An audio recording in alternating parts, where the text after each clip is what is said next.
Now I will go through some, well, macros. I don't have many macros. I have a lot of macros, but they're all pretty much the same thing. They're all, they're all mouse over ones, because I like to be able to, let's say, mouse over my character or, another character and heal them.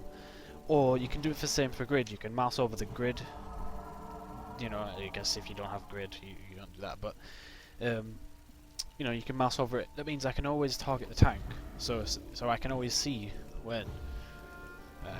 For example, I can always see when my hots are going to run out. So I can, I know it's going to run out soon, so I cast another one. But I can also heal the rest of the raid when they need it. I mean, you can, and it just. I personally find it like you don't have to have these to be a good healer, but I find they help. So if you're new to it, you can try them out. I'll post the macro in the description. You can check them out. And that's the only another macro I do actually use is this one, the Innervate. It's really, I really get annoyed when I'm healing and I need to innovate myself, and then I innovate the tank, which is stupid. So I got that, innovates myself. When I press it, don't have to target myself or anything. It just does it. So I think if you, I guess if you want any useful add-ons, I guess one would definitely be grid. Grid is great. You can put debuffs. You can put it shows if people have got hots on them. It shows if they've got debuffs. You can set that yourself in the grid menu itself. It was kind of confusing at first, I guess, to use, but it's not that hard to use. It's kind of easy. And another one would be need to know. Now I use this. This is great because I'll go into this I'll go into the buff a bit more in a minute. But it shows when Harmony and Lifebloom are going to run out. Lifebloom on my target, it doesn't show up when I'm not targeting, but so I can see when it's going to run out. I can redo it, and Harmony, I can reapply that to myself. So you want to keep them buffs up at all times, so that you can do more healing. Now I'll talk about Harmony. Harmony is your mastery, and what it does is it increases your direct healing by so much percent depending on your mastery. Right, at the moment it's 12. And then also when you do a direct heal, that wasn't a direct, but when you do a direct heal, you get the buff, which also increases all your periodic healing. So it increases everything. All my wild growth is better. My Lifebloom is better. My efflorescence is better. It just makes things so much, better. You can heal better. So you want to keep that up at all times, and your direct heals obviously reapply that buff. So I want to have the timer there so I can always see it and I can always reapply it. So to get the most out of it, you want to have it up all the fight really. I mean, it's 20 seconds long. It's not hard to keep up. It's just one cast. Another reason I have that's the reason I have Lifebloom there as well, is so I can keep it up. And another thing about Lifebloom is, well, I've not got a proc yet, but it'll proc clear casting, which gives you a free regrowth, or healing touch, and at the moment with current gear, them two spells cost quite a bit of mana compared to Spirit, my Spirit Regan or whatever. So you wanna get as many of those free casts as you can, so you wanna have the buff up all the time. There you go, there's one. So I can press it, and there you go, free cast, no mana. And the good thing about that is, throughout the fight you'll always be not spending mana on these casts, but healing. And then also at the end of the fight, when you have no mana left, if you have Lifebloom up, which is it's only 3,000 mana, you can keep it up really easy, and you can get these free casts, and then you can heal people, which can pretty much, save your raid, make your stay alive that little bit longer, just to get the kill of certain bosses, which is really helpful. Which is probably one of the good things about Resto Druids compared to some of the other healers that don't have the free casts, or don't have the free casts as often, because you know, the buff's up all times. You can, you know, it's going to proc at one point or another. Now, I'm going to go through stat priorities. Your main stat, intellect, you want to have, you know, so the more intellect you have, more healing. It's the best stat. Next stat would be spirit. You want to have as much spirit as you need. So, you know, you want to, yeah, I'm saying spirit's your second best stat, but what you want to do is you want to play around with it. Once you have enough spirit and you don't run out of mana on certain fights, you know, you get less, you reforge out of it, or you reforge into it if you need it more, you know. If you're running out of mana if you're not running out of mana at the end of a fight, you have too much. But I'm not saying that you should reforge out of it if you do, because, you know, it's good. If you have enough, you have enough. If it's enough for you, then you can heal. But and the next stat you want to work up, you want to, you know, the next best stat would be haste, but only to a certain breakpoint. You have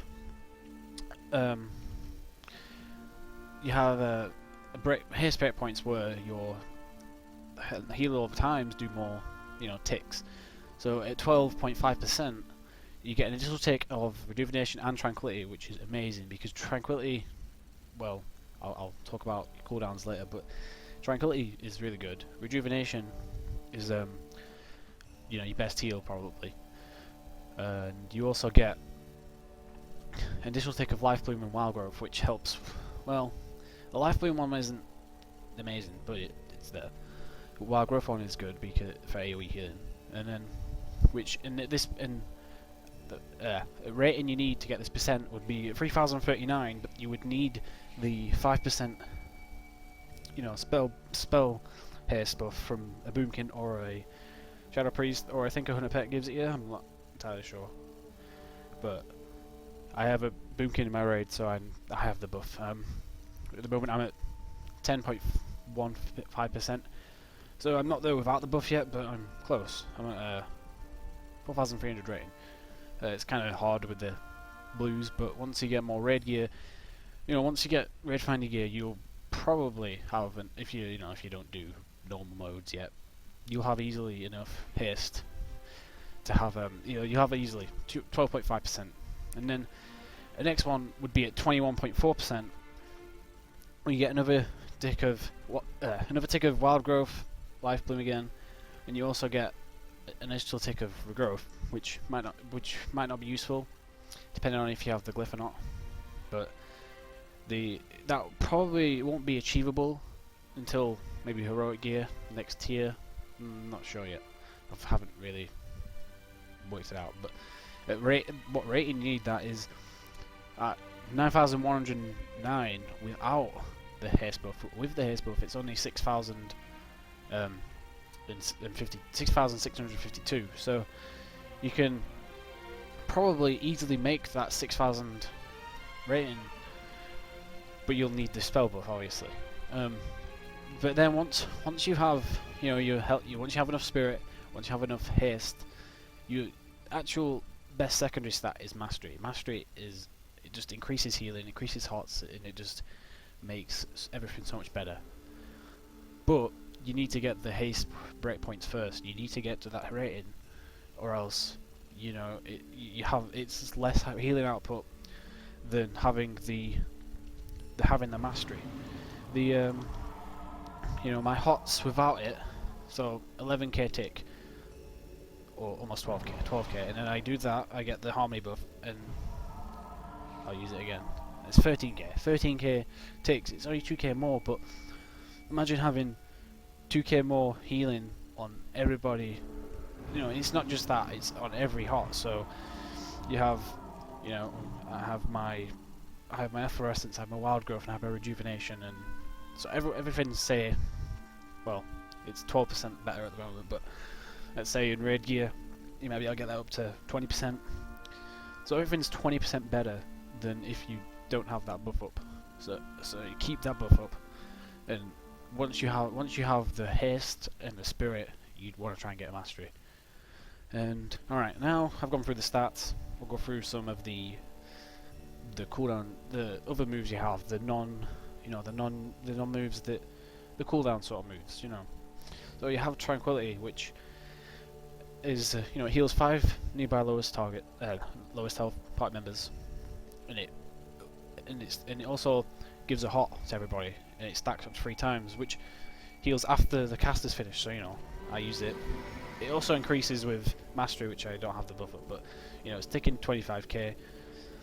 It would be more if I had the buff up, and then it's ticking 12k. So 12k for another 10 seconds. So this is probably one of the best healing output cooldowns, at least in the game.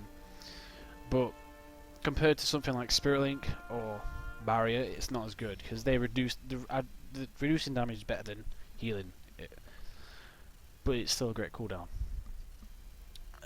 You also have your mushrooms, which you shouldn't really be using, like, you know, when AoE's coming in. But say you know when damage is going to come in, like maybe on a fight where an explosion is going to happen. You know, like maybe on Stone Guard, the wrong dog's going to blow up. So you put down your mushrooms, and you know, then you know everyone's closest together. Then you use them, and it's a bit of healing. You also have your other AoE moves, so it's gonna, you know, add up quite a bit. And also, I'm not raid buffed at the moment, so they would do a lot more. You have Nature Swiftness, which makes your next spell instant. Well, out of like Cyclone, Rebirth, which is good, and Healing Touch. So you can get a quick 100k off, like I said before. You have Innervate, which just gives you mana. It's probably, you know, it's like any other healer has the mana regaining spells, but it's really good because you can use it on other healers. So if you don't need mana, you can use it on your healer that needs mana. So you know, you're helping out your raid a lot with some of these abilities. And then this one here is Heart of Wild. I went for it before, and that's my other cooldown. And then you also have my incarnation, which, you know, depends on which talent you choose. So I've gone through I think pretty much all there is you need to know about druids. You need, you know, me just telling you isn't going to make you better. You need to practice, you know, do some 5-mans. But I'm going to do a dungeon, and I'll talk through everything that I'm doing, and you know, maybe explain it, and you know, so you can see it in action, and then it'll help you learn to do, you know, at least what I'm trying to do, I'm doing, and then you'll get better as you go. And healing isn't hard, but at least I don't think it's that hard. It's just when you first start healing, it can be a lot to take in, and it's very you know, you can't just go straight into a raid and start healing. You gotta work your way up. So if you like this video, you know, like it, do all that other stuff people do. There'll be another video out soon with the dungeon, just the one of the heroics. You could you know, watch that, try out, you know, see all the druid healing and that. So until that video, see ya.